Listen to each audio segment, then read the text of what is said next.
Bam, Chich. Yes. We're back at it, brother. Yes, We're back at it, man. This is going to be a good one. This is going to be a good one for us, man. A good friend of mine. And, you know, this is so funny, Chich, because we talk about it every week. We're like, hey, you know, these are friends of ours that we know, we bring on the show, and then we do the background check on them. We're like, whoa. Yeah, they're like 20 times cooler than we are. Yeah, they're so much cooler than us. Like, can't believe they're on our show. So let me give you this right here. Jessica Mendoza became the first female broadcaster in the booth with ESPN College World Series back in 2015 and the first MLB game too, right? Then she joined ESPN for 2016 through the 2019 in the booth, which was really unprecedented. 4-time All-Star at Stanford, right? I'm going to do this from memory. 4-time All-Star, All-American at Stanford, right? Won the NCAA batting title her sophomore year. Then she goes in 2004 and dominates the Olympics, wins a gold medal. 2008 wins a silver medal. Then she joins the ESPN Baseball Night, all that stuff. Then she goes pro and becomes the Player of the Year in 2011. Dominates there too. So I told Jess, you're like not even reading. I'm so impressed now. My research, I was so impressed. So let's bring her in without further ado. Jessica Mendoza. Jess, thanks for joining us. That was a hell of an introduction. Seriously. You deserve it. I'm impressed. You deserve it. You deserve it. Yeah. And then I watched some of your video too, and I was impressed. I was really impressed by that. You know, I want to get into that really quick while we're on it. You know, the one thing that I loved about you, Jess, was you know, I think for all of us having you in the booth, it was something new for everybody. You know, you were talking about, you know, hey, this is what the pitcher's thinking, this is what the batter's thinking, and these are the, you know. And I remember one night listening to you talk about the slider. Hey, when the slider backs up, your vision says it's a fastball, but you still stay on it and hammer it, right? Can you talk about that, the approach that you had as a softball player, and be able to relate that to the big league game of baseball? Yeah, I mean, it started almost with the reverse. I mean, first of all, just like throughout my career, like my dad was my coach. He was a head baseball coach at a local college. My Olympic coach was a baseball guy. My Stanford coach was a baseball guy. And then when I started entering into television as a softball analyst, we had John Kruk in the booth at the Women's College World Series. And you know, at the time he was Sunday Night Baseball, he was like Mr. Baseball for ESPN. And we were all kind of nervous because we were like, he didn't play softball. Like, how's he going to be able to, you know? And it was like very much the reverse. And I remember him coming in early, and his biggest thing was like pitching, like, Jess, I want to sit down with you, like explain to me. And it was kind of a cool, because I ended up having it later, Sean, but like there was this moment where I remember talking to him about like the curveball and like the backdoor screwball and all just the different pitches, what they do. So the names are different, but as a hitter, except for like maybe the rise ball that we have, nasty, which Crucky, like, of course, like every baseball player, like, oh, I'll stand in and like, you know, that pitch is just wicked. But like everything else, like you're like, no, I get this. And so like, I remember seeing his transformation, and honestly, he killed it in the booth. And that's our biggest stage, Women's College World Series. And to see first of all, his passion for it, but also his understanding, and that it wasn't this huge, like, well, I've never played softball, I've only played baseball. He came in, and of course he had a ton of respect to understand it first, the little nuances that were different. And then boom, he got it. And from then on, I was like, you know what? I want to do baseball. It's always been in my heart. It was the first sport I played. And I realized it wasn't as different as I think so many people make it out to be, because there are like, you know, the ball and you look at pitching, but when you're a hitter, and that's what I am, like flat out, like I'm going to hit, like that's my whole approach to the game when I played. So when I switched into baseball, it was like, how can I hit Jake Arrieta's slider? Like if I'm in the box, like, and it just, for me, it was fun. Oh, wait, can I ask real quick? The fastball is really impressive, but we were talking about this before. How do you lay off a changeup in softball? That looks like, I feel like I would swing like Bugs Bunny 15 times if somebody threw me a changeup in that game. So can you talk about that and how you kind of relate that to the speed changes in baseball? Sorry, we're here already, Sean, so this is cool. I'm sorry. That's actually, and honestly, you know, I was a pitcher way back in the day, and those are the pitches, the first two pitches you learn to pitch as a pitcher. It's fastball, changeup. Like, it's not about how hard you throw. It's not about, you know, even all the sexy numbers. It's, can you change speeds? Because as any hitter, if you can mess up timing, that is the golden thing. Now, I feel like, and it's the same thing with baseball, it's really hard, I think, to throw an effective off-speed pitch and not have it be detectable. Like to be able to actually throw that pitch so that it looks identical to the fastball, that's when you're spinning around. But to me, it was so like the game within the game was to pick that changeup. To me, it was so hard as a pitcher to really like be able to throw something where I wasn't going to see either, you know, a knuckle out of the glove or even like a change of speed with the arm speed, you know, anything like that. And if I picked up anything, like I was swinging, like I was like, I mean, drooling. If you knew an off-speed pitch, if you know that it's actually coming, I mean, it's like front toss, like, here we go, like buckle up. Of course, I get myself out all the time because then I'm like drooling, like, oh, I see it, I picked it. And then I'm like, get out front. Oh God, weak ground ball to second baseman. It's like, but I knew it was coming. It doesn't really matter. I was fortunate enough. I don't know if I was fortunate enough or maybe unfortunate enough. I think it was like, I want to say 2003 or 2004, Jenny Finch was on her baseball tonight or baseball, this weekend baseball tour. And she was facing guys and I was able to, I faced her in Arizona and you know what, Jess, like for us facing, you know, big leaguers that are facing Randy Johnson, we're facing Greg Max, facing all these guys, Roy Halladay.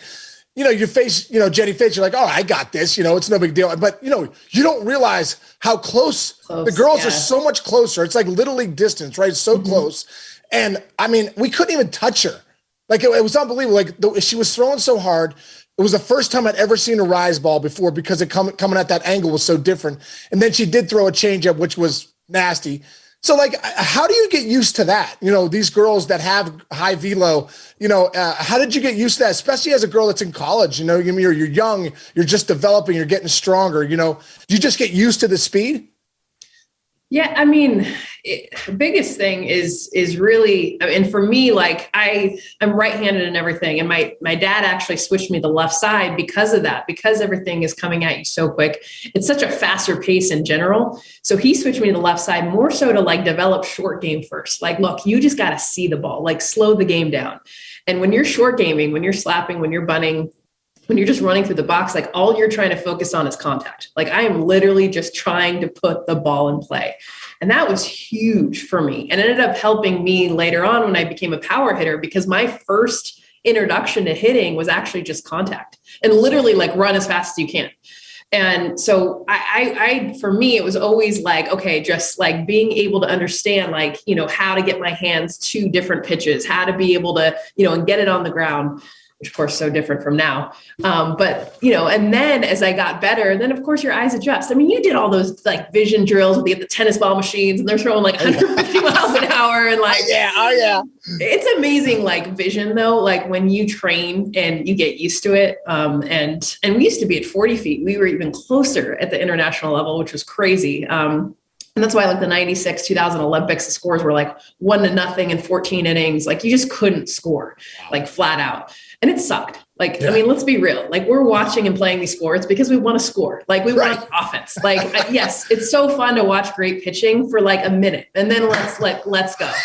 And so the game really changed for me when I like 04, 08, when they moved the pitchers back 3 feet, which 43 feet isn't like super far, but oh my gosh, it matters. Now I could see. Now it's like, here we go. Yeah, this is what it looks like. Oh, that's great. So, you know, you talk about your dad and the relationship you had with him. And he obviously was a good athlete too. Played 4 years at Fresno State for football, right? And then became a baseball. Did your homework. Come on. I'm in. I know Gil Mendoza. I know what he's doing, okay? Sean's been locked in a room all week, fired up about this. I'm not kidding. So can you talk about that? Because I know, you know, a lot of my friends that grew up with coaches as fathers, the expectations are sometimes maybe a little different. Can you talk about, you know, what your dad meant to you? Obviously your mom too, but your dad, as far as that, you becoming the player you became and was there any advice that he gave you along the way that you're like, man, that stuck with me?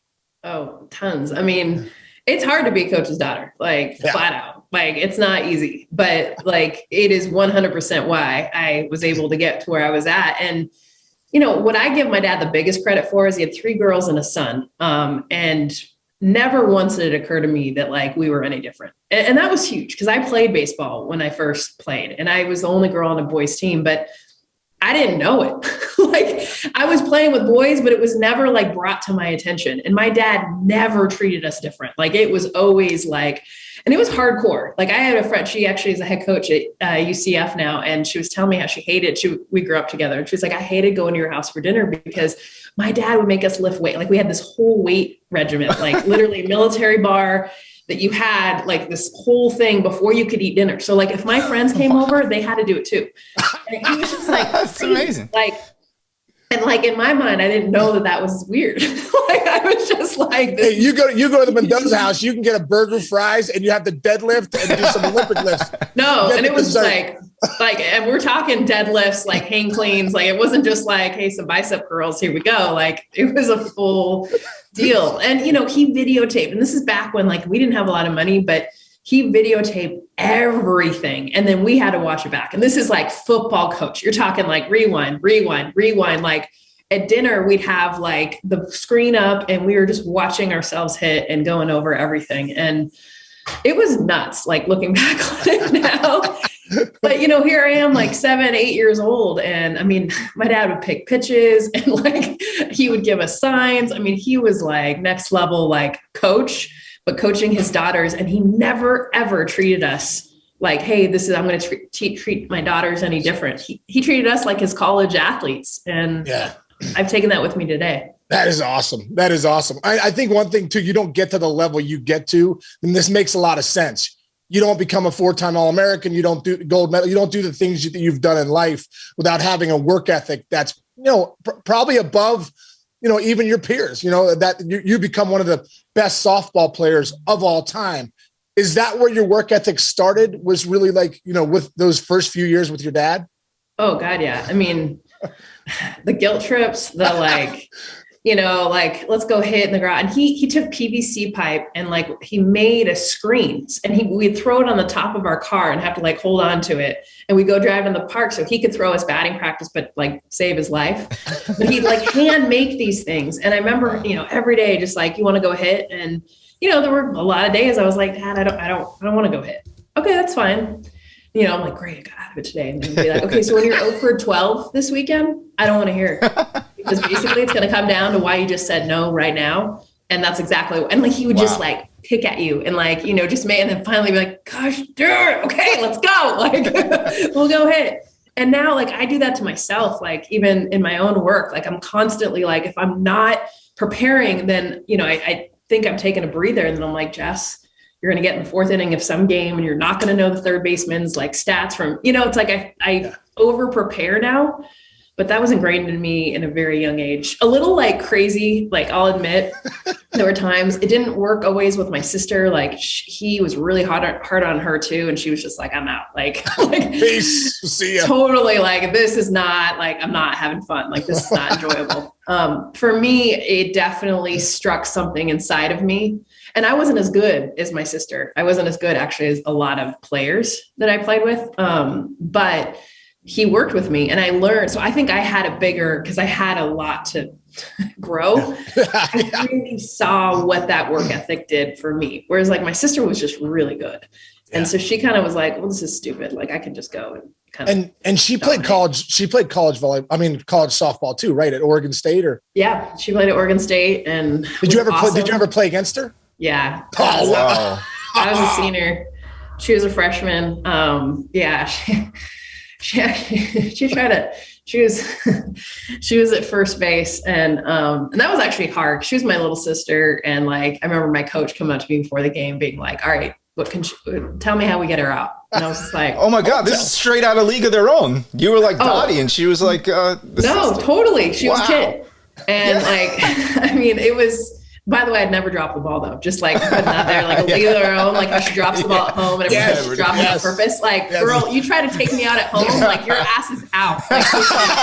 Like I'm not dropping the ball but I remember she was trying to take third base from first on a base. I don't know what the heck she was thinking. And she dove into third base, actually completely dislocated, tore up her entire arm. Yeah. Ended up getting Tommy John surgery. Oh no. But got it from like diving in. It was like the most freak thing. So our first game, we're playing I have a huge Mexican family. So we have like 100 strong, like going like crazy for the Mendoza sisters that are playing each other. And then everyone ends up at the hospital and it was like awful. She was like taken off and stretcher. It was no. Not good. Yeah. What are the odds? Yeah, we ended up went over to the Stanford hospital. We got kicked out because everyone brought their tailgate. So of course, my Mexican family, like they brought the cake into the waiting room. So everyone's just like drinking, like just getting crazy. And it like Stanford, it's not like, you're not used to like 100 Mexicans coming in and taking over a waiting room. Oh my God. I read the Mendoza tailgate just comes to the hospital. Perfect. Totally. Yeah. Jess, in one of your interviews I was listening to, you mentioned how you weren't that good when you were a kid and you kind of grew into yourself. Were you like the little kid who didn't grow yet? Or were you like tall and didn't grow into your body yet? And when did you start realizing that you were like, oh, wait, I got this. My coordination's here and everything like that. I'm still trying to figure that one out, actually. The coordination piece. No, I was super tall and skinny, like scrawny, like just, I look like Bambi, just like couldn't, my feet, videos of me, especially when I was younger, I just could not figure out like how to put like everything together. It was just that like all limbs.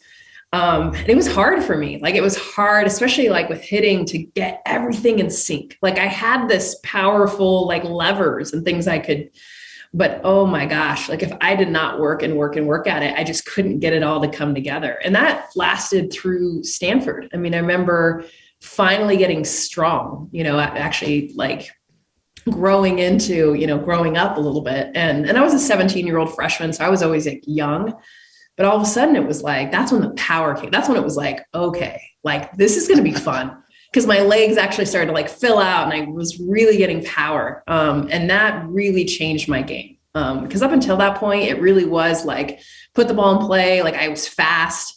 But I was not very coordinated. I was never the best player. In fact, when I was getting recruited, like most schools kind of overlooked me because there was a lot going on. You kind of had to see through it, like the potential. And I credit my Olympic coach, actually Mike Candre. He was the first one to offer me a scholarship, and that was at Arizona. And when he offered me a scholarship, he was like the godfather. So like everybody was like, oh, they're coming in. Everyone's Totally. And so then people started to come watch me, and it was just funny because he was the one that saw, what I couldn't even see at that point. And I credit him a ton, even though he gives me so much crap because he's like, and then you didn't come. then you went somewhere else. Yeah. Why Stanford? The academics. And when I say the academics, like, I was a good student. Yeah. But to be honest, like I did not want to be like, I don't know. I didn't love school, but when I went on my trip to Stanford, I remember the shortstop I was staying with, Michelle Schneider. She spoke like 3 different languages. She'd just gotten back from this trip to Europe where she had gone and like built all these homes and done, instead of playing ball in the summer, which like I get, but like everywhere else I went, it was sports. It's all you did. And the athletes that I was around at Stanford, I was like, oh my gosh, like you guys are real people that are going to go out and change this world and are changing this world. And that like hit me. I was like, because all my other recruiting trips, I remember them telling me, they're like, oh, you'll have athlete only classes. You'll live with athletes. You can major in like 2 things and teachers will just pass you. And, and I was like, I don't want that. Like, I want to be challenged. I want to figure out like what I'm going to do in this world, because let's be real, softball is not going to, I'm not going to sign some $1 million contract. Totally. Yeah. And so Stanford but I had to get in first. And that was hard. I actually had to take my SAT 3 times to get even a score that was like going to be, I could put it on. They can recruit you. Yeah. Totally. It was hard. Did they make you take SAT 2s and those? Did you have to take like SAT 2s and all those extra things to get in there? Or it's just like, get to this number and we'll get you in as best. Yeah, it was, I know, I feel so old. It was just the SAT then, and like the old school SAT. And you could combine your scores. So like there was like your math and your like all of it was like different scored. And then you could take your best scores and then put them together. And so I just remember the 3rd time, and I hated that damn test. Like, oh my God. Like, so I couldn't wait to actually forgot what the number, I needed to break that to be able to at least apply. But I got excited. That brings back bad memories. I remember when I went to University of Richmond, I was like, I think I had like 830. They're like, is there any chance you can get that up a little bit? And I end up getting like a 1010. They're like, okay, we can recruit you. It's still not at the standards we want, but we can recruit you now, Yeah. When you left Stanford, Jess, so you 4-time All-American there, went to the College World Series for the first time ever in Stanford history. which was really cool. Can you talk about what that was like? Because like when you do the College World Series games for women, you have had that experience. What was that like for you to go to the College World Series? Sean, I mean, you get this, right? Like, I mean, that's now that you cover and it's like, you can really just go back to like remembering like what it was like to first walk into a stadium where it's packed. And honestly, in our sport, it's grown so much now, but back then, like, you weren't in packed stadiums, especially, at Stanford, we had like my Mexican family and like 3 other people. And like, that was it, we didn't even charge for games. Like, it was just different. And so to walk into Oklahoma City, which was just, the epicenter of college softball, all softball. I remember it was the first time someone asked for my autograph. And I remember it was like this little girl and I was like looking around like who like, and she was like, no, I want yours. And I was like, why would you want my autograph? Like, it was so like mind blowing to me. But I remember it. Like, I kind of wish I had gotten her autograph because it was such a like impactful moment in my life to be like, wait, you actually want me to sign something? Like, you know who I am? Like, oh my God. It was so cool. And I think about it now, covering it, like every year we get to do the Women's College World Series. I watch these women walk in and I'm like, yes, like so cool. You'll remember it forever. Yeah. Did you realize the impact even back then when, that first autograph? I don't know if I remember my first autograph, but I remember the first time people start asking me for autographs. Yeah. For you, especially Jess, the impact you've had really on sports, do you feel that impact? Like, do you know that, how big a deal it is for Jessica Mendoza, maybe to give an autograph or to say hi? Do you feel that impact that you have? Yeah. I mean, I feel the importance of me to be able to connect with girls and women. Like, and I feel the responsibility, to be honest. Like, I know the women that impacted my life growing up. Dot Richardson, who was an Olympic softball player. I got her autograph, and Sean, I can remember it like it was yesterday. And she connected with me. I mean, maybe 2 minutes, right? And I waited in a long line. So she'd already been signing. And she took that 2 minutes that we had, and she looked me in the eye and she saw me. Like, at the time I was a shortstop and she was a shortstop, and she connected with me. And I remember her signing, "Keep turning those double plays." I had the poster above my bed. And like, it just, what it did is it made it seem real. I was like, here she is, this Olympic softball player. And she, by the way, like had gotten she was a doctor, orthopedic surgeon. Like, she was just this like kick-ass person. Right. And the number 1 softball player of all time in a lot of the lists, right? Top 10 lists. Yeah. Yeah. Like, amazing. And yet here she was taking 2 minutes to look at me and see me and not be like, okay, autograph, which by the way, there were 2 other softball players that were doing that were like, didn't even look at me, sign next, it's hundreds of people. Right. I get that. Right.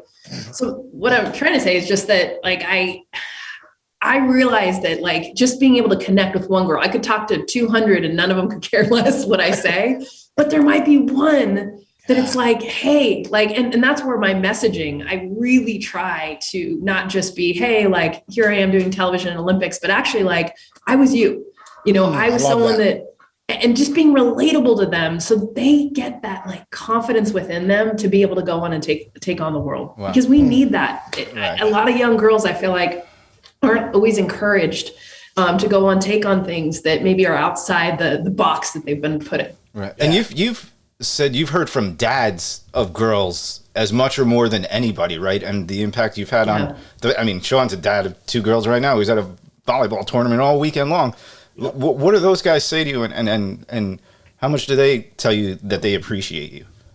Well, that's what opened my eyes, is like, I was always like, okay, like, I need to impact girls. I need to impact women. Like, this is what my job is. And then to your point, like, covering baseball, like, it's a lot of men, and I've had more men come up to me and say, and a lot of them have said, I did not like you. Like, I heard your voice and I was like, this is not okay. Oh yeah. Like, and it's awkward because I'm like, okay. Yeah, well, you should have said, check the numbers. Check the numbers. But then they tell me, they're like, but then I watched a game with my daughter. And for the first time, she was like, great. I want to watch this baseball game with you, Dad. And she heard your voice and she started asking questions and wanted to know who you were. And the next thing I know, she's interested in a sport I've been trying to get her interested in.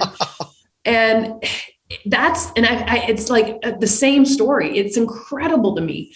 how many men out there that I think everyone needs just a little bit of that like open-mindedness or see it through a different lens. And I appreciate that they've admitted to me that they've said, look, I did not want you in this sport. Like I was pissed when I heard your voice, but I saw it through a different lens. I saw it through my 10-year-old daughter's lens. And then I was like, I'm an idiot. Yeah. Like this is something I would want for her. Why would I not, encourage this in other places? And those are the people right now that are making the decisions. Yeah. We know that the ones that are hiring, that give the opportunities are men. And so the more that they can hear women, and whether it's through their daughter's eyes or mother's eyes, or just because they see it themselves, is huge. That's awesome. Great. I know for me having 2 daughters, that's a big deal. I mean, I know my daughters are volleyball players. So, we go down to the pit volleyball games here in Pittsburgh, and I just was at a volleyball tournament this weekend. But yeah, that connection with another female, especially in the baseball world, it's so cool to have you in the baseball world because, like you said, our daughters can connect with that, and that's a huge thing. The stuff, like I know for me when I was playing, at times, I was always like, I'm not going to read the papers, and I'm not gonna turn on the TV if I know. I just didn't want to hear the negative stuff, like 0 for 4, punched out with the game on the line, booted a ball in Toronto to lose the game, all that stuff. So many moments like that. So I was like, I never wanted to hear it. And you were saying right now, like sometimes people will say, "Oh man, we don't like you in the booth" and all that. Do you hear that noise? And if you do, how do you talk to yourself to get yourself into a better frame of mind? Yeah, I heard it a lot in the beginning because I've always enjoyed, especially social media. Like, I just like connecting with people, strangers, and there's always criticism. Even when I was a softball analyst, I don't agree with what you're saying, that's going to come. It was so much different when I started to, come into baseball. And in the beginning, I wanted to read everything. I wanted to hear what people had to say. I wanted to know these people and, why they felt that way. And I think what shocked me, and maybe I was just so naive up until that point, was just how much hatred was associated with it. Because I totally get hey, I disagree with your breakdown of Mike Trout. I actually think, great, you heard me. You were listening to me, totally disagree, but that's normal, right? It was just that absolute hatred for my gender in this space. Or even being Mexican-American, people just hating the fact that it was both, we were female and you're Mexican, oh my gosh. And I just was so surprised at how strong. And I really struggled honestly with, that. I wanted to know who these people were, talk to them. Of course, my husband was like, "No, we don't need to talk to them." Just, they're crazy. But let that go. Yeah. Yeah. And I couldn't for a while. And then Sean, honestly, where it really got to me was when I remember doing a game and just all the noise, all the words, the things I've been reading and thinking okay, I'm just reading this to, and all of a sudden it was I don't know, second and third inning. And I went to talk and I couldn't, I literally was all I could hear was shut up. You no business talking. You didn't play Major League Baseball. Everything came at once. And when I went to talk, it was those people were yelling at me, and it was crazy because I never thought it would affect me. And it did. It really did. And I took a whole inning. And I remember Dan Schulman I was sitting with Aaron Boone, and they both were looking at me because I kept going to talk, and then nothing would come out. They were Aaron Boone would be and I would just kind of tap him, and Boone and I were brother and sister. So it's he knew, but he was kind of are you is there, did you lose your voice? Obviously you're on air, you can't communicate what's happening, but they picked me up for that inning. And I remember going to the bathroom at the break and just looking in the mirror and being Jess, you can't let them affect you. Right.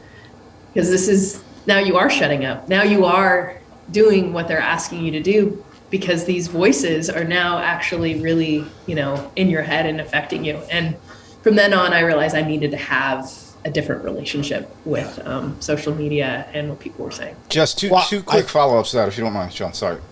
One, were there players that treated you that way? And number two, what was it like? I mean, you mentioned Boog and guys like Matty V and all, and Aaron Boone and Crookie, and how much did those guys kind of help you make that transition and have your back in that situation? Players were great. Honestly, I've never had a player. I'm sure there are players out there that like maybe don't like whatever, like, but they've never. In fact, like it was players that really like made me realize like this is something I love because they were so open. And you know, a lot of them had sisters or they watched the Olympics or, you know, like they knew about me and I didn't feel like I had to like prove myself. And I think being a woman, it was almost like it was easier to talk to me. Like I remember when I was working with Alex Rodriguez or even Booney, you know, sometimes like, unless the players knew them and they were bros, then it was different. But if it was like Alex coming into a locker room being like, hey, tell me about your hitting stance, there was like an intimidation of like, I'm going to get into this with like Alex Rodriguez. Like, whereas like I would come in and I had already studied like everything and we get in these like awesome conversations. And I don't know, the players have always been the ones that I'm like, thank you, because they validate my doubts. Like when I have doubts, like, should I be here? It's been the players that are just like, hey, like I listened to you last night. Like that was awesome what you said about this, or just honestly like having real conversation about, you know, playing with me and not feeling like, hey, I'm talking to her just because she's a woman and I'm trying to be nice. Yeah. You know, it is funny, like in life, how we have the critic, our own critic and our own champion. And, you know, it's funny when you're in this world of, you know, professional sports, it can get paralyzing sometimes. You're like, am I good enough? Am I worthy to be? I mean, I had so many doubts at times, like, yeah. Oh my gosh, like, you know, like I'm, you know, everyone, you know, you're slow, you're this, you're that. You're just like, oh my gosh, am I good enough to be here? But, you know, what a lot of courage it takes. You know, what they say, courage is when you have fear, but you do it anyway. Like for you to continue to show up and like be able to talk to yourself in the booth, you know, and then come back and do what you've been doing. I want to stay right there with Booney because Booney's a really good friend of mine, man. Just one of my favorite teammates. I played with him for 6 years with the Reds, and you know we came up playing against each other in the minor leagues. And you know now he's the New York Yankees, you know manager, which is crazy Still for you. mind-blowing. So mind-blowing. It's so funny. I'm like, dude, how'd you become the Yankees manager? Like, were you just in the booth? You know. So can you got any Booney stories for us, or can you just talk about what you know? Really, you know, how awesome it was working with him.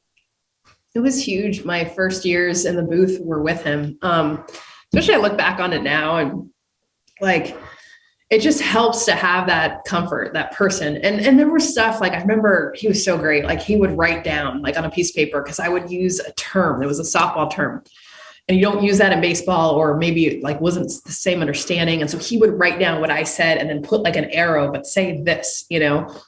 This is like while I'm talking, while we're on air. And it was things like that was just like, I mean, we know how to be teammates, right? Like, So sometimes you feel so isolated and so alone, you know, being the woman or being, you know, like the different one. Like, you know, I didn't play with Booney, you know, I didn't have that background.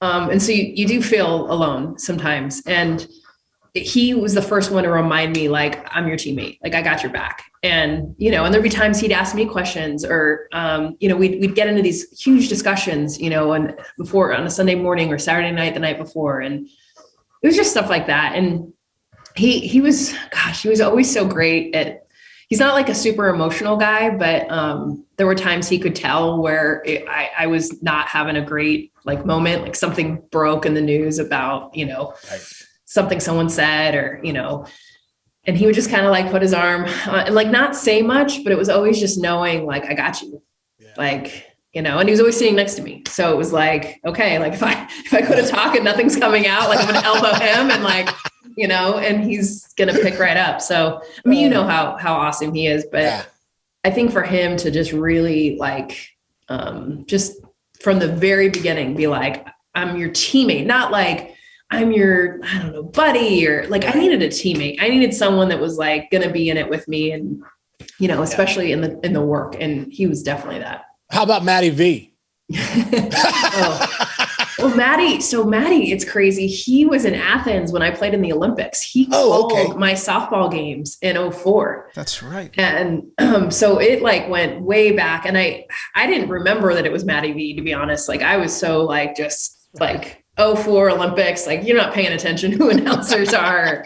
I was lucky to like find my way to the stadium and not screw up. And I remember he came up to me when I first was in the booth and he found his way over and was just like, hey, like, Matt Excursion, you might not remember me, but I called your games in 04. And like, I just like, and he started talking about my swing and me playing. And it was just so refreshing because it was like somebody that saw me play softball. Like, this is so cool. And Maddie always keeps things light. Like, he'd always just be like, Jess, like, seriously, like, these people are stupid or whatever. He always make us laugh too, which, gosh, like Sunday Night Baseball sometimes just got so serious, very serious. And it's hard when it's a game like baseball and you're serious all the time. Maddie was always coming with like always prank, anything. Matty V, such a funny dude. I mean, I'm sure he kept it light for you guys. From 2004, let's go back there where you first met Matty V, and he was in the booth doing the games, but you guys won the gold medal.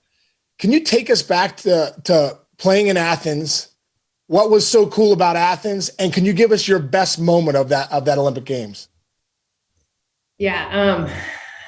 I think I'm a history nerd, and going back to this place of the original Olympics was so freaking cool. Like going to the Acropolis and the Parthenon and like, just, the imagine like seeing a marathon, like the town, like where they originally, like as some guy needed to give like a message. And like, that's where marathon was created, and guys in togas back in the day. And oh my gosh, it was just so cool to understand really the history of sport and competition originated where we were standing. And it brought it all together for me. Plus, like, to be honest, like having a real feeling, like, you hear the national anthem all the time when you're a kid growing up, and especially when you're playing, you're like, okay, I just want to get on the field. Like, this song's over. Like, you're just kind of like not really giving it the justice that it's due. And when we won gold, just an understanding of living in the Olympic Village and meeting athletes from all over the world. I was so we had just declared war with Iraq actually the year before. And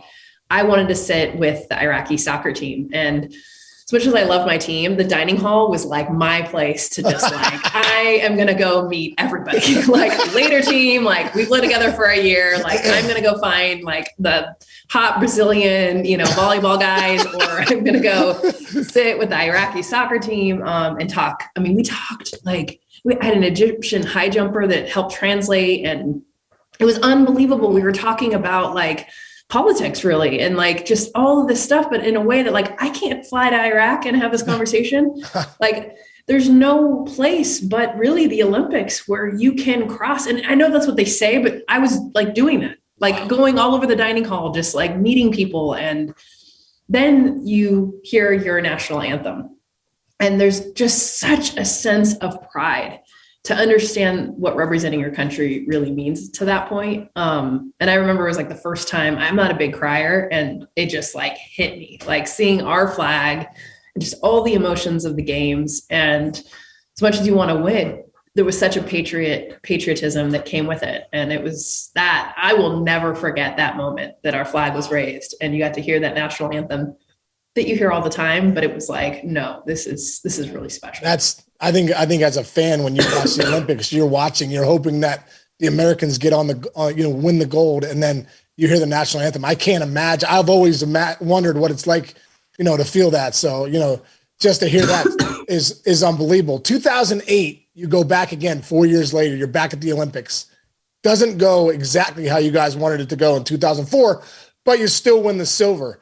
Can you take us back to that Olympics and how tough that game was against Japan and the gold medal? The game was awful. I hate losing. Like I do. Like I play because I want to win. Like we always talk about like the sport of it and like I have a competitiveness inside of me that is so like crazy. And so that game sucked. Like it was awful. It was also like so many things. We knew softball was coming out of the Olympics. Baseball wasn't going to be in the Olympics anymore. We knew at that point. So at this point, it's like, this is the last time we could ever even be here.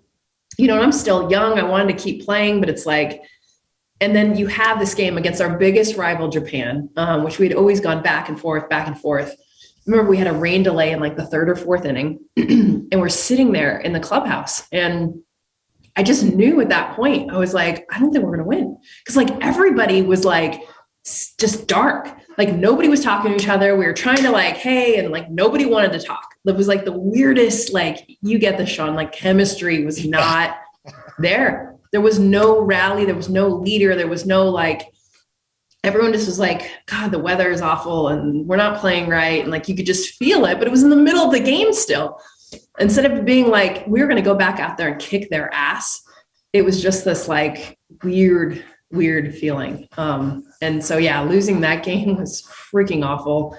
Winning a silver medal, I think what people, at least in this sport, don't realize is you actually lose to get a silver medal. There's no winning. There's no winning, right? It's like a consolation prize. And I'm obviously grateful to have a medal and to be able to be in that experience. And I know for some, a silver medal is everything, you know, but for us, the expectation was number one and to win. And when you don't, it's a really, especially knowing that this is the last time that softball could ever be in the Olympics at that point. Oh man, that was an awful day. Well, what has been, you know, maybe a silver lining, something that's happened good, is now the softball's back in the Olympics, right? 2020, it was back, but you had a big part of that, Jess, right? You had a big part of kind of bringing softball back in the Olympics. Can you talk about that journey and like what that meant for all women out there that play softball to have the Olympics, you know, recognize softball as a sport in 2020?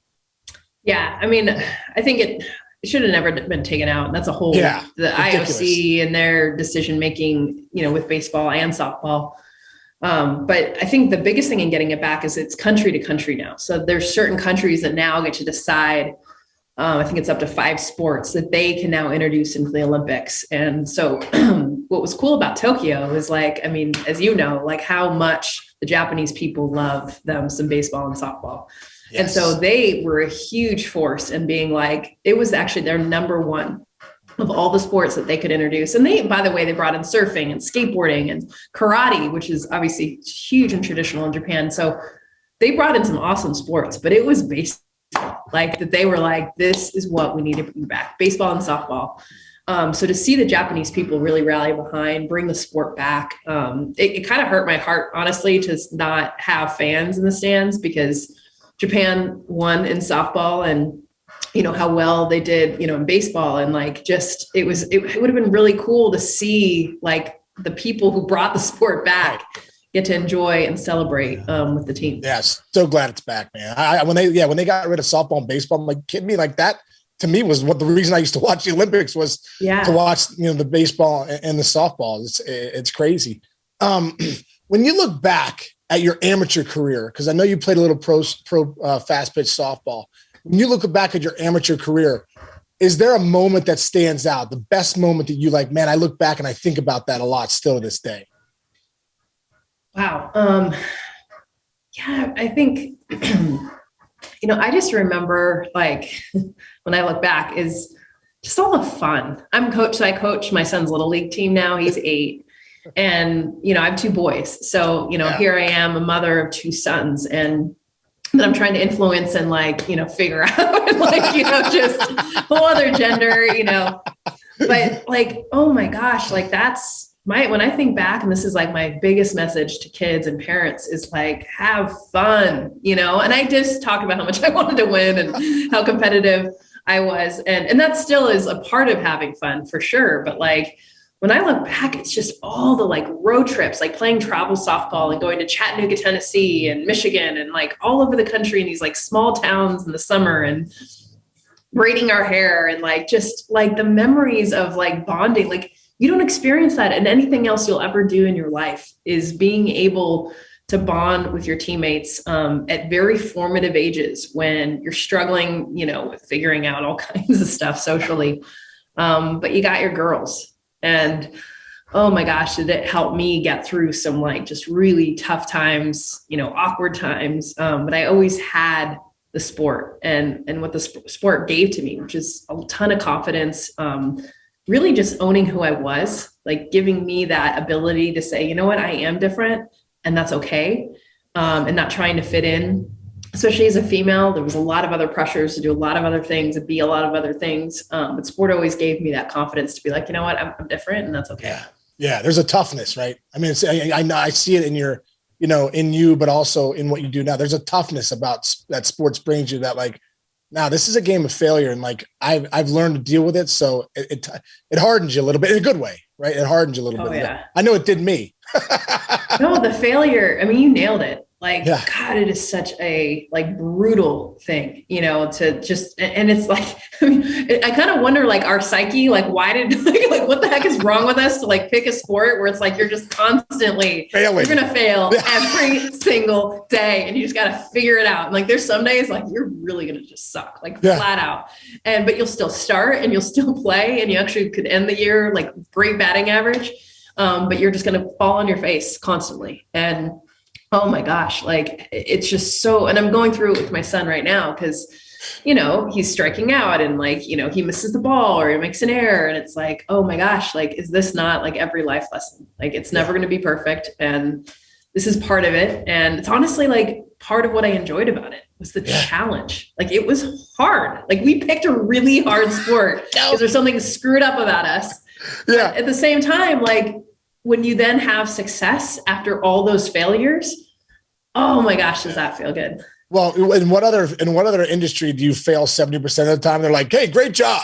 Totally, exactly. You know, they're like, you're fired. You know, you're said that you're fired, you know, and I always loved baseball too and softball because I try to tell my sons, my sons are both playing college baseball, but I always say failure is information. It's data. That's all it is. Like if I have a tough at bat against somebody, man, was I too anxious there? Did I not calm down with my breath? Was I out front on the changeup? You know, it's like a pitch by pitch. You know, you're just, you know, learning the data. And I always used to love that. Hey, if I can look at failure as information and not as I'm a failure, I'm going to be good at this sport. But if I look at it as I'm a failure and I'm not that good, I'm not good enough, this sport eats you up. You know, is that your experience too? Like just, you can't take it personally.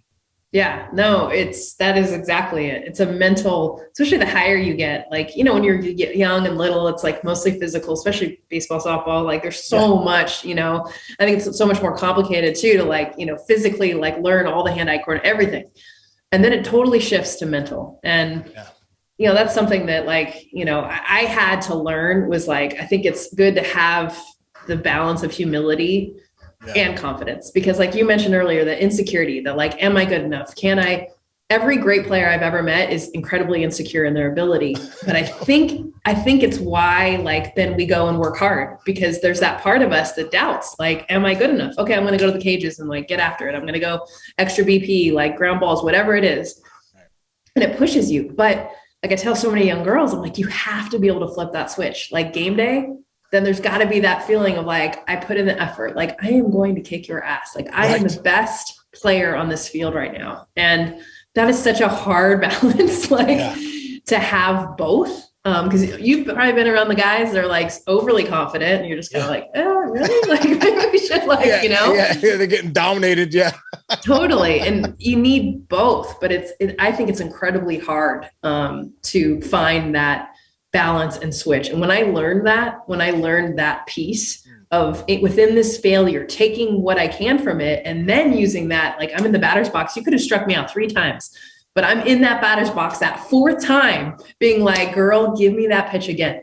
Like I will crush it. And really believing that after you just shoved it up my, you know what, like 3 times, like I am coming back and still believing in myself. Like what else in life, like bring on anything. If I can do this, like I can do anything else. I love that you said that, because I like that thought. Like whenever I get in my life, even now, but especially when I was playing, but I like to use this little game of myself.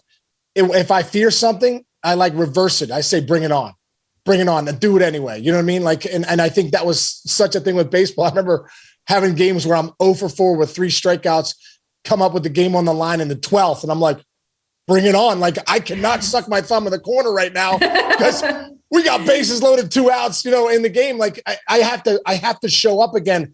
And the process, you know, I've heard you talk about it too. And I know such an important part of hitting: process, not results. If I could always lean on my process, and my process was take a deep breath, hunt the fastball, slow the game down. If I could always lean on that, then the results weren't so as important. And I love what you said, like, hey, 0 for 3, let's get it on. I got one more time, one more shot to take you down. I just, love that mentality. I think baseball and softball is the one sport where, like, I don't know if you can do that in any other sport, because like I said, the failure is so great.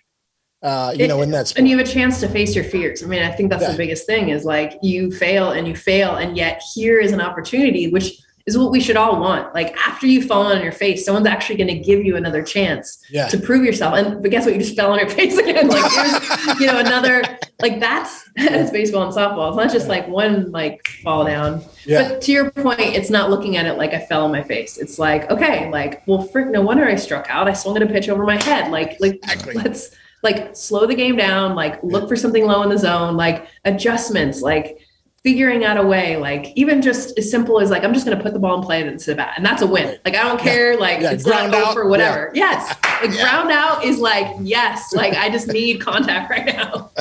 I've been there. Jess, sorry. Go ahead, Chinch. I was going to say, you have a master's in social sciences. Is that correct? Yeah. Like seriously, some of the things you're talking about now, it made it pop into my head. Like how much of that, did you get a skill set from that you could transition into both being on the field and your career now? Yeah, I mean, a ton that I learned for sure, especially like the psychology, like how powerful your mindset is. There's some amazing professors at Stanford that literally I think should cross into sport more, where like just understanding Carol Dweck. Yes. Oh my gosh. Mindset. Love mindset. Love Carol Dweck. Love mindset. My God. Growth mindset versus fixed mindset. And like you don't have a growth mindset in baseball, softball. We'll see you later. Right. You just dropped Carol Dweck. Like how cool is that? But that's the thing is like, it's just understanding like the power that we all have within us. And oh my gosh, it was huge for me to like really like get into these discussions with like super smart people that were much smarter than me. But like not having to do a sport, but realizing like I need to really shift my mindset. It was actually my master's degree year because I had more time too. I wasn't on the softball team anymore. I was graduated, but I was still getting my master's. And so I was on campus, but like had actually my afternoons off. And I remember I grew so much that year because of just diving into more of like myself and just understanding like, wow, like why do I struggle? Like, what are the things that I need to improve on? Like just the things that, to get me to that next level, what's inhibiting me? And I realized like, I'm looking freaking right at it. Oh my gosh. Yeah, that's so great. Did you ever run into Carol Dweck? Have you ever met her? Because she's a neuroscientist at Stanford, right? Yes. Yeah, she is. No, I want to. We've been like in the same, like I've gone back to speak at their business school and stuff, and she's been around. I need to like just go up to her and talk about how much she's impacted my life.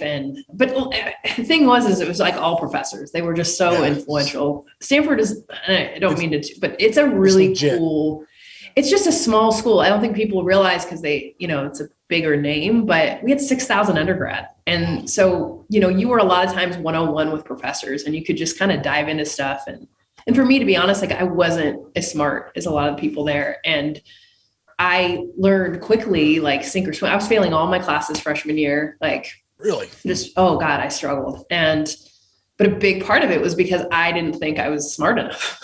So like I would carry a little dictionary around with me because like people would talk and I'm like, I have no idea what that word is. Like just to try to like hang. I was like, I don't know what language you're speaking. It's English, but I just don't know any of the words that you're saying. But then I realized a lot of times people showing off, just trying to like, especially freshman year. And I had an awesome teammate that actually just took me under her wing and was like, Jess, you are smart enough to be here, but like, you're just going to different approach. Like, do you like, go do you like speak up in class, but like, you don't know big words. Who freaking cares? And I learned that like, I did have a different background. And because of that, like, I don't know. I did belong, but you didn't know Carol Dweck was throwing the growth mindset. It was like osmosis. Hey, no, you're good. You're smart. You're smart.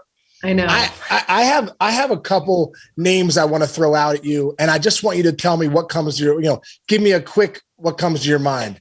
Jenny Finch. Oh man, just our golden girl. Like known her since we were 11. Wow. I have a picture of her actually right now that I can see. It's actually as soon as you said her name, like I just went to looking at her. She is our biggest name in the sport, and you couldn't ask for a better person and a better like ambassador for the game. And having known her since we were little, we're the same age. went to school. Like she was at Arizona, I was at Stanford, and I almost went to Arizona. She would have been my college roommate. Wow. Yeah. And so having known each other since we were 11 years old, and seeing her like grow into the person she is, it's so, and a lot of times your best, biggest names are usually not like the coolest best people. Yeah. That is true. Oh, so we're so lucky because in softball we have Jenny, and awesome. It's pretty cool. Yeah. Kat Osterman. Yeah, Kat is, okay, so I'm left-handed hitter. She's a left-handed pitcher. So when you say her name, I think like, God, bitch, like struck my ass out. How many times? Oh, really nasty. Yeah. What was so nasty about her? Her fingers. Wait, that sounds okay. She has really long fingers and could freaking spin the ball. And I know all sport or baseball and softball, but like in softball, like the fact she didn't throw hard. And she was long and lanky and everything and like would get on you, but like didn't throw that hard. But oh my God, she had these crazy Edward Scissorhand, like honestly, like alien fingers. They were weird. And she could just spin the ball and it would just like Bugs Bunny. Like literally there were times I was like, that was illegal. Like I would look at my bat, like I freaking hit that. And I swear to God, the ball just went like, she struck me out so many times.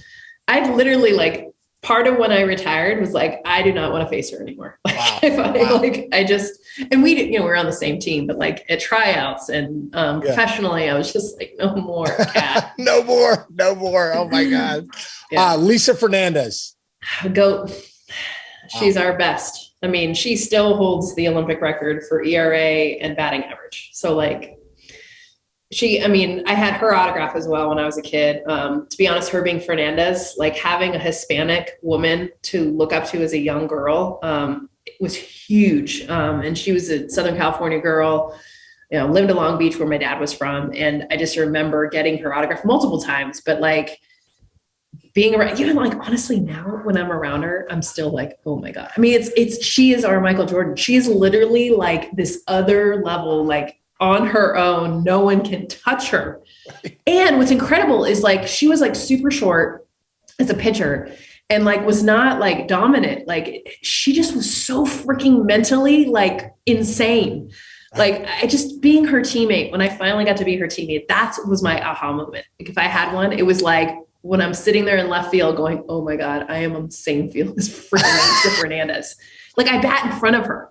I was like Lisa Fernandez is on deck. Like I'd be looking like, holy crap. Like, why are you even pitching to me? Like, go ahead, like or like pitch to me, like make sure, because that thing, you don't want to come up here. Like, she's the greatest that we've ever had. That's awesome. That is all. It is something when people that you idolized, you get a chance to play against and play with. Who were yours, Sean? Like, who did you idolize? It's funny. Will Clark.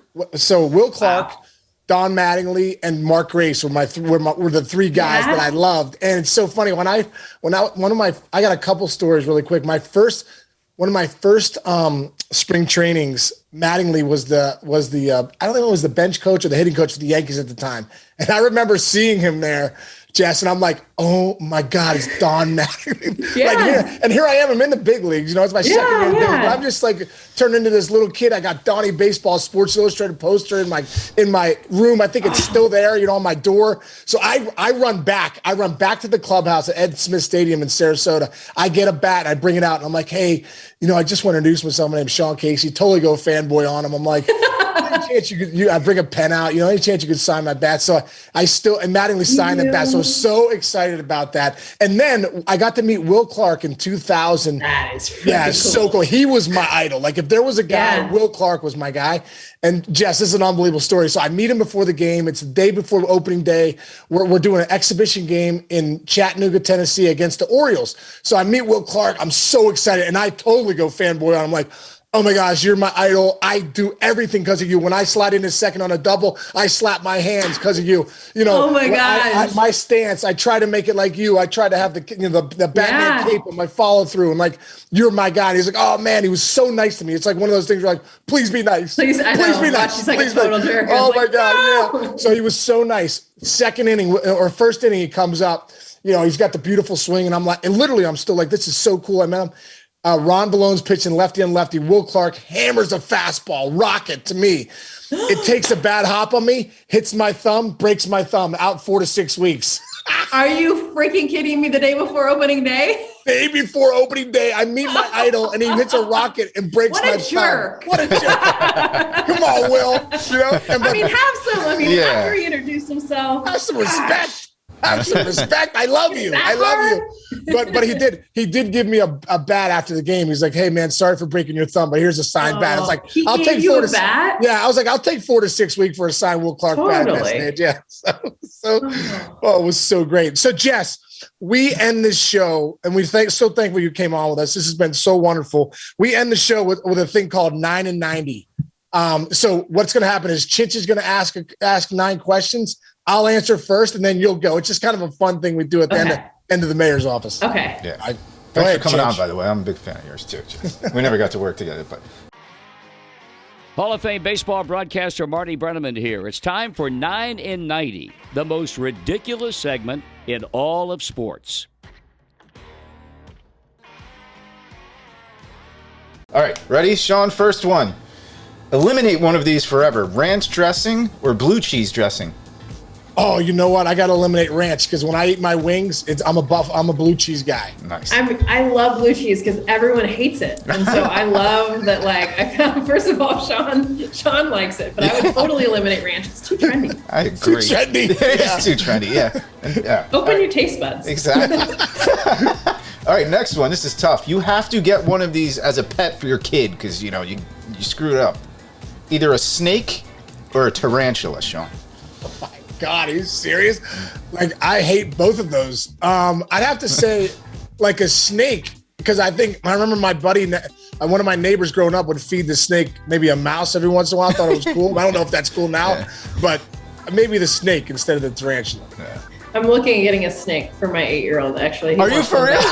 I love snakes. What? I hate spiders. But I think snakes are freaking awesome. They're like, I don't know. We're always out in the trails camping and stuff. I've noticed on like your Instagram and stuff. Is that you're cool with snakes? Totally cool with snakes. Oh my goodness. I love like when they're crawling they're my God, like slithering all over you. It's like such a cool. That is not cool. Moving on. What if the thing just decides to turn on you and just jokes you out like Sergeant Slaughter? That'd be a really cool way to go. How'd you die? Choked out by a snake. Nice. All right, Sean. Sean, more stressful, an overflowing laundry basket or a sink full of dirty dishes?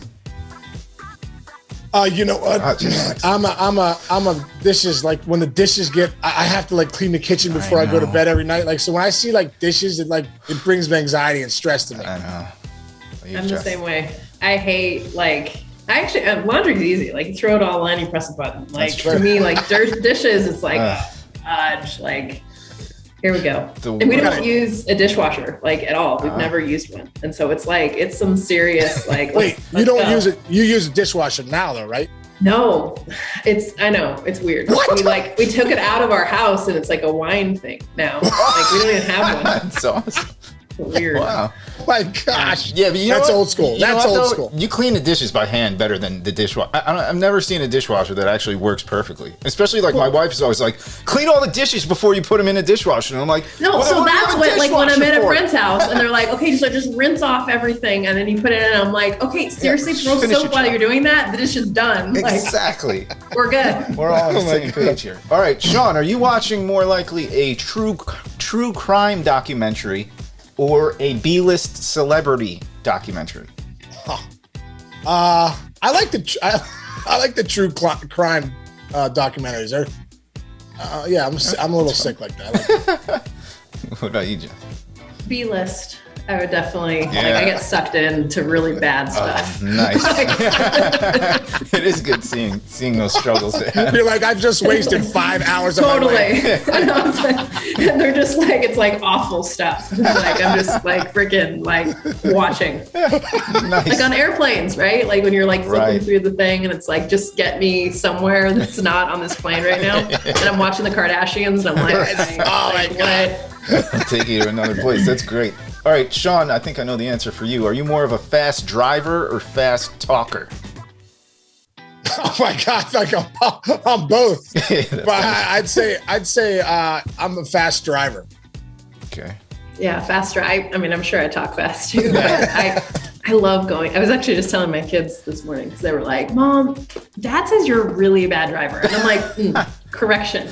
Mom knows how to get places really fast. Which sometimes means that I like run over things and top curbs and like maybe cut off people, but I know how to get places fast. It's That's different. so great. It's very effective driving. That's so great. You're like, kids, do as I say, not as I do. Okay. I want you guys holding the steering wheel like this when you do it.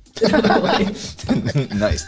All right, so a couple more. First one, I don't like this one, but I'm gonna ask it anyway. What's worse, runny eggs or undercooked chicken?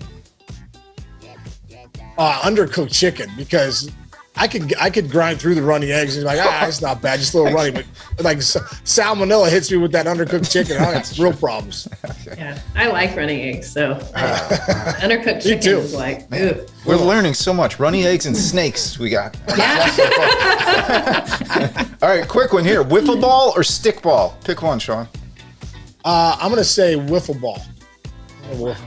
Definitely wiffle ball, like just the fun movement, stupid like. Yeah. All right. And I like the red bat. If I'm struggling too much, give me the big, like the big fat one. Yeah. Totally. Okay, last one. I'm very excited about this one. You two both just get out of your seats right now. Sean, let's just say your shoulders in normal shape. In a shape you're in right now, haven't swung a bat in a while, you both face Jenny Finch for one at bat each. Who winds up on top, Sean? You or Jess? I'm going to say 100% Jess does. I'm honest to God. I faced Jenny Finch a couple years ago when I was like slob, out of shape, and she dominated me. I know Jess could probably still hit Jenny Finch. She'd probably dominate both of us. She'd hop out of bed and just like strike us both out, because that's Jenny. Probably not having him thrown or anything. Yeah, well, she did. I did face her a few years ago. She came to MLB Network, and we were about to line up. I had no helmet or anything, and she's like, I'm like, have you warmed up? Have you been throwing? She's like, no, I haven't thrown in like a couple months. I'm like, well, now this is dangerous. Yeah, now like, this isn't fun. This is danger. Yeah, you hit me in the head, I'm in big trouble. You know what I mean? Yeah, which she might have. Like, I could totally see her being like, sorry. Yeah, my bad. Toughen up. Yeah, oh, get back in there. Yeah. Well, Jess, that's it. 9 and 90. Hey, Jess, thank you so much for your time today. We're so grateful to have you on, and we're so thankful we got to go down memory lane with you and find out all the awesomeness that you've had in your life, and moving forward, how awesome it's going to be. And I'm looking forward to seeing you here soon. This was so much fun. Like, you guys are a lot of fun. Seriously. Thank you.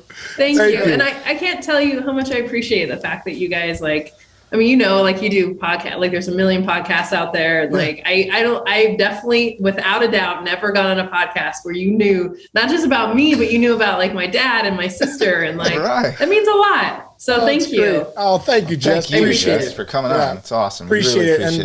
And we'll see you soon, Jess. Thanks so much. Yes. Okay, when exactly is that? I don't know. Yeah. Maybe next year. Oh, boy. Maybe next year. Thank you, guys. Yeah. All right, Jess. Thank you. See you.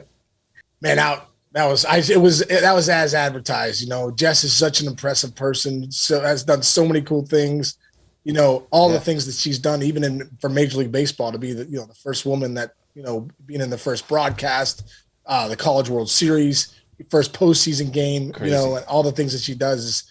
But to realize what kind of player she was too. This is a person, when she talks about hitting on air, this girl knows what she's talking about. Absolutely. She's one of the best college players of all time. Yeah. Top 10. That's why, gosh, to get a compliment from her, I'm so impressed by her. Like, I'm going to be floating around all day today. That was so cool of her to say, because we are, she said, thanked us for doing the research on her, but she's a very easy read, because her journey is just like one of the most impressive journeys of anybody. And look, in 50 years, people are going to talk about Jess Mendoza and how she kind of changed the game and opened it up for little girls everywhere. And like she said, dads and all of us, really. Yeah, because she does her job so well. She's definitely opened up so many doors for women in sports. Yeah, great, man. Another good one, dude. We're on fire here. All right, man. Everyone out there, do us a favor. Subscribe, download, write a review for us if you can. 5 stars or whatever you want to do. Whatever you think of the show. Tell us if you like our new look or not. But be kind with your bad stuff. Yes. Tell us if you like our new look. We don't do that. Chinch is working hard behind the scenes to make sure we look good. So we appreciate everybody tuning in, man. Stay grateful out there. And Chinchy, I will see you next week, brother. All right. Chinch, support this week for the mayor's office is brought to you by Manscaped, who is the best in men's below-the-waist grooming champions of the world. Manscaped offers precision-engineered tools for your family jewels. Manscaped just launched their 4th-generation trimmer, the Lawnmower 4.0. You heard that right, the 4.0, baby. Join over 4 million men worldwide who trust Manscaped with this exclusive offer for you. 20% off and free worldwide shipping with the code THEMAYOR at manscaped.com. I tell you what, though, I love these things, Chinch. I've had Manscaped 1.0, 2.0, 3.0, and this is the 4.0. This one has a new sleek design. It's perfect for guys like me, dude. I'm one of the hairiest guys going. That's a fact. And that's the fact. And forever, man, forever, I've been looking for the best trimmers. Even going way back years when I was playing, I'd always nick myself up, cut myself as the worst. These trimmers right here, man, they are the best. They are the absolute best. Trims up my back, trims up my arm, the jewels, whatever it takes. Yeah. But this trimmer is the absolute best. The 4.0, the Lawnmower from Manscaped. I can vouch for that. I know Sean wears a sweater 24 hours a day, 365 days a year, and he needs this. He sent me one. I'm so psyched. I shave with it. That's how good it is. Yeah, and Chinch, I've tried every one you could try, every clipper you could possibly buy. I've tried. Yeah. This by far is the best. Yeah, Sean puts a clipper on us. It'll break the clippers, but not the Manscaped. Yeah. So everyone should have this, bro. Everyone should have one of these. They absolutely should. So here's how you get it, okay? You get 20% off and free shipping with the code THEMAYOR, right, Sean? The Mayor? Yes. At manscaped.com. That's 20% off with free shipping, manscaped.com, and use the code THEMAYOR. Unlock your confidence and always use the right tools for the job with Manscaped, and you can look as clean as Casey does now. When he doesn't use a Manscaper, it's like Sasquatch. There's people call it cops. Unbelievable. Lawnmower 4.0. Go get it. It's unbelievable, Chinch. Do it.